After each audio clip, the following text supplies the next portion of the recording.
Good morning, everybody. Happy Thursday. All right, Q&A.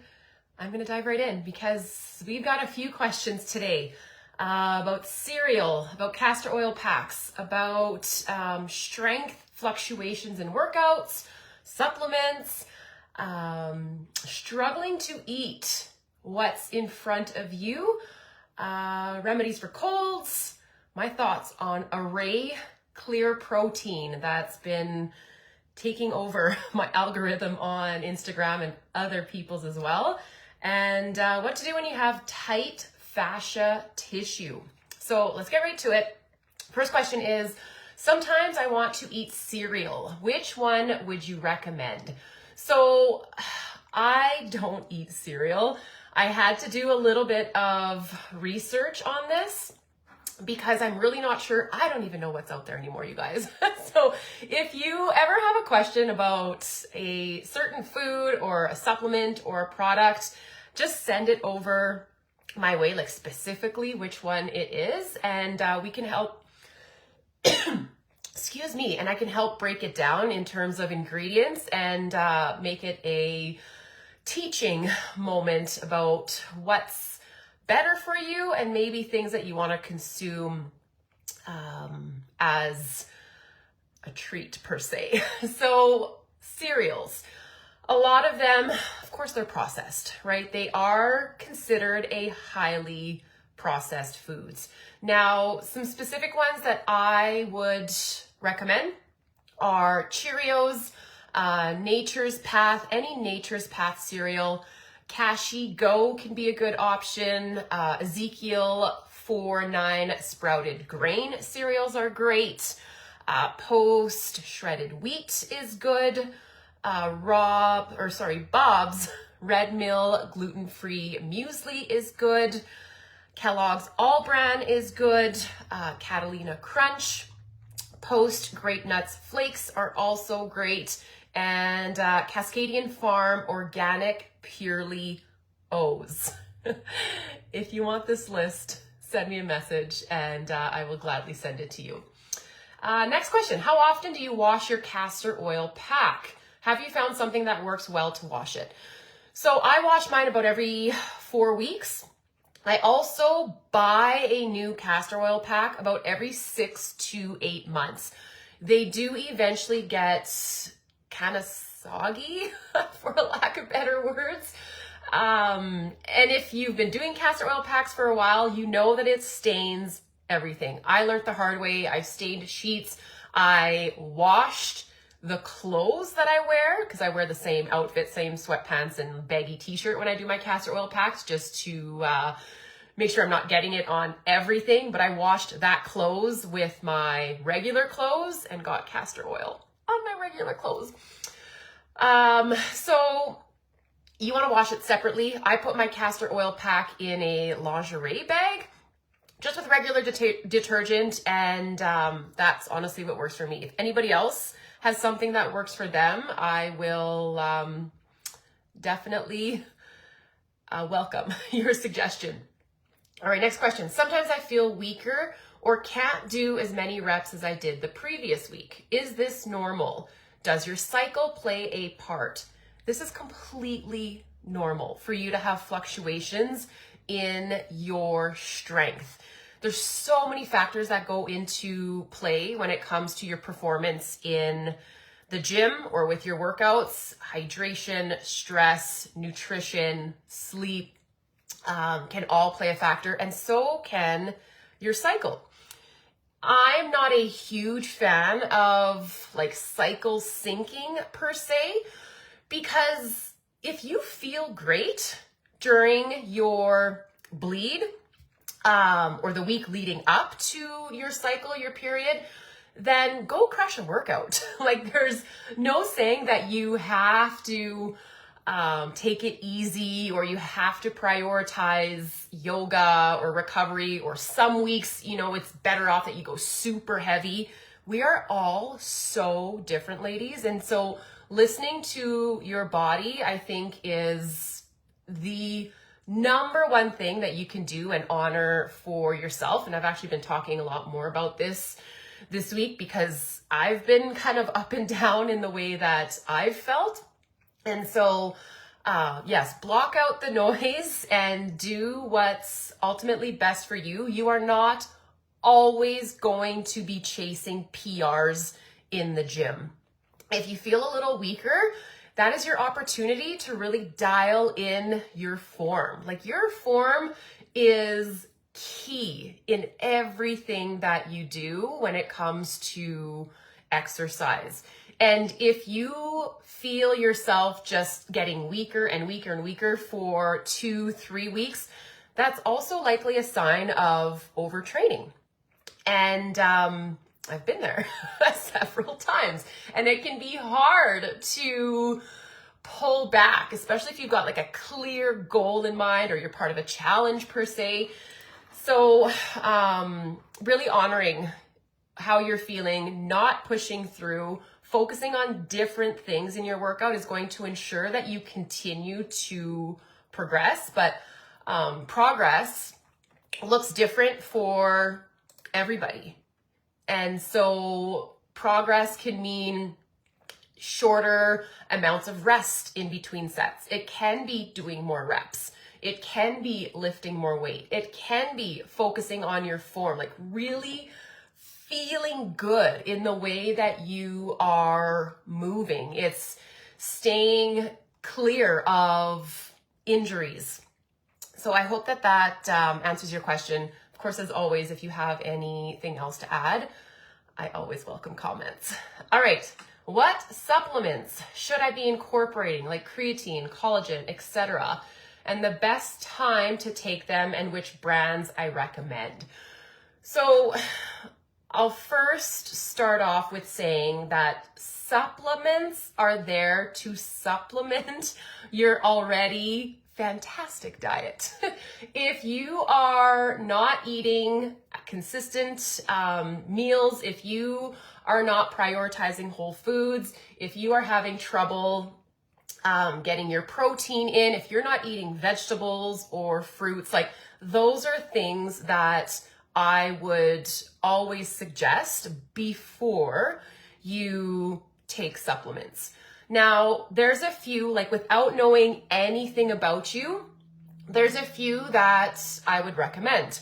I'm a big fan of minerals, mineral drops, salt, a little bit of salt on your food, a little bit of salt in your water, electrolytes. I think that everybody can benefit. Just be somewhat cautious. I don't even want to use that word, but that's all that's coming up to my brain right now, is that if you are somebody who hasn't been consuming a lot of minerals or sodium, go slow. Because if you go and start drinking element packs, for example, those have 1,000 milligrams of sodium. A lot of people cannot tolerate that. They'll end up with some inflammation, water retention, possibly some bloating, because your body just holds on to more water. It does get used to it. You just have to go slow. So mineral drops, I'm a big fan of creatine. I think every woman can benefit from creatine, 3 to 5 grams per day. You can take that at any time. Minerals you can take at any time, but I will say that minerals are great in the morning. That's why I've been a huge fan of power water first thing in the morning. If you've worked with me for quite some time, salty water in the morning with minerals really helps with digestion, detoxification, and energy levels. So that's minerals. Collagen, it's not necessary. It is a protein source, but it's not a foundational supplement, in my opinion. If you do have digestive issues, and even if you don't, digestive bitters they're such a great addition to your supplement stack. They just help to, one, balance blood sugar levels and to help to create more digestive juices in your stomach. And it helps to break down food, and it helps with absorption. No matter like how clean, how well you eat, if you are not digesting your food properly, that means you're likely not absorbing it properly either. And so digestive bitters are something that I incorporate at least one meal a day. I try to get it in 2 to 3 times. I don't always remember. Digestive bitters, you can take those about 10, 15 minutes before your meal, 10 drops in a little bit of water, not a full glass because you don't want to dilute it, but a little bit of water, like I said, 10 to 15 minutes before your meals, and you will be golden. If you take it 5 minutes before or like right before you eat, that's okay too. That's sometimes what I do because I do forget. I will drop the links to all of these supplements in the comments below. Anything else in terms of like vitamin D, magnesium, multivitamins, I don't recommend. What else? Vitamin A, vitamin E, selenium, like all of those, I don't recommend to just anybody.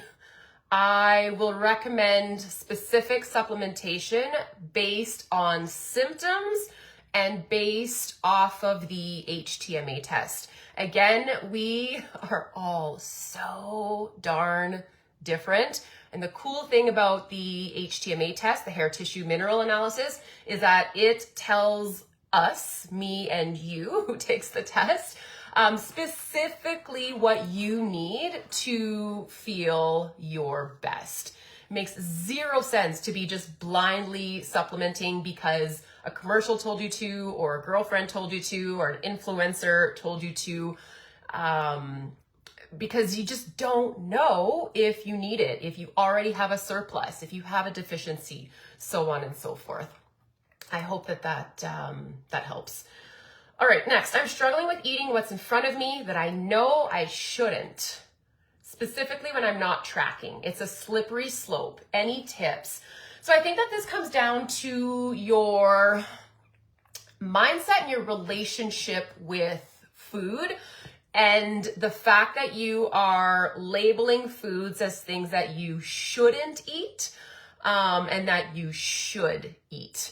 Now, like balanced nutrition includes a protein, some fiber in the form of fruits or vegetables, and then smart carbs or like starchy carbs.